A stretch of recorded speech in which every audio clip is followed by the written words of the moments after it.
중국 출발 시황입니다. 어제 중국 경제는 장중 한때 2%에 가까운 상승률을 보이다가 3% 넘게 하락하는 등 변동성이 큰 모습을 보였습니다. 인민은행이 3년 내 최대 규모의 유동성을 공급한다는 소식이 들리면서 장중 한때 2% 넘는 상승률을 보이기도 했는데요. 이런 중국 경제는 현재 스위스 다보스 포럼에서도 큰 화두가 되고 있습니다. 중국 경제에 대한 다양한 전망과 평가가 엇갈리고 있는 가운데 오늘 중국 증시는 어떻게 출발했을지 홍콩 시장 먼저 살펴보도록 하겠습니다. 네, 현재 홍콩 항생종합지수는 2.24% 상승하면서 18,958.21포인트를 지나고 있습니다. 상승하는 종목 함께 보시면 현재 CKH홀딩스가 1.28% 상승하고 있고요. CLP홀딩스가 0.80% 그리고 홍콩앤차이나가스가 3.13% 상승하며 출발했습니다. 이어서 홍콩 H지수도 살펴보도록 하겠습니다. 현재 홍콩 H지수는 역시 2.46%의 높은 상승률을 보이면서 8,028.69포인트를 지나고 있습니다. 현재 시노팩이 4.34% 상승하며 출발했고 차이나철도가 3.54% 상승하며 출발했습니다. 이어서 중국 본토 증시 살펴보도록 하겠습니다. 현재 중국 본토 증시 상하이 종합지수는 0.60% 상승률을 보이면서 2,897.72포인트를 지나고 있습니다. 이어서 상하이 A지수 살펴보도록 하죠. 상하이 A지수 역시 현재 0.64%의 상승률을 보이며 3,034.10포인트를 지나고 있고요. 대형주 위주로 구성되어 있는 상하이 180지수는 현재 0.60% 상승하며 6,649.08포인트를 지나고 있습니다.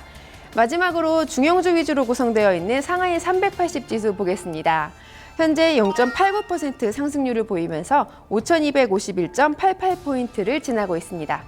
이어서 중국 관련 소식 외신 통해서 살펴보도록 하겠습니다.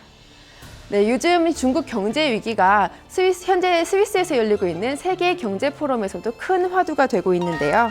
헤지펀드계 큰손인 조지 소로스는 중국 경제가 경착륙에 직면했다고 표현했습니다. 어떤 의미인지 블룸버그 통신의 보도로 살펴보도록 하겠습니다.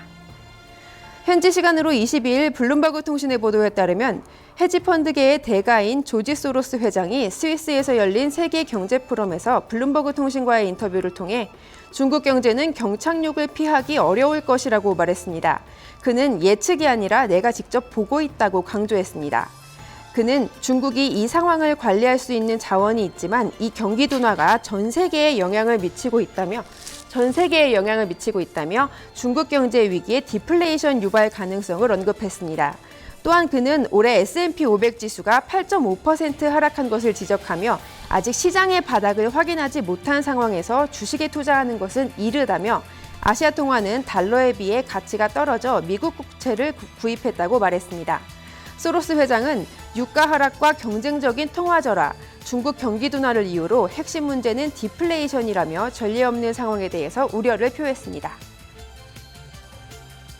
네, 두 번째 소식입니다. 시진핑 중국 국가주석이 글로벌 경제 위기에 대해서 위안화 약세가 부정적인 역할을 했다는 것을 인정한 가운데 중국 정부는 소비 위주의 지속 가능한 모델을 목표로 긍정적으로 변하고 있다고 투자자들을 설득했습니다. 파이낸셜 타임즈의 보도로 살펴보도록 하겠습니다. 현지 시간으로 21일 파이낸셜 타임즈의 보도에 따르면 중국 당국이 위안화 조정 실패가 국제 경제에 혼란을 일으켰다는 점을 인정한 가운데 팡싱하이 중국 경제금융 관련 자문위원회 사무총장은 세계 경제 포럼이 열리고 있는 스위스 다보스에서 우리의 위안화 조정 시스템이 매끄럽지 못했다고 말했습니다. 그는 또한 중국 당국이 올해 증시 폭락 사태를 일으킨 것은 맞지만 위안화 약세를 의도한 것은 아니라고 강조했습니다. 투자자들은 지난 여름 증시 폭락이 위안화 약세를 유발한 이후 중국의 환율 변동을 해석하기 위해 고군분투하고 있는 상황입니다. 팡 사무총장은 서킷 브레이커에 대해서도 서구의 기준에 맞춰진 제도였다며 중국에서도 잘 적용될 수 있을 것이라고 예상했지만 오히려 위기를 불러일으켰다고 인정했습니다.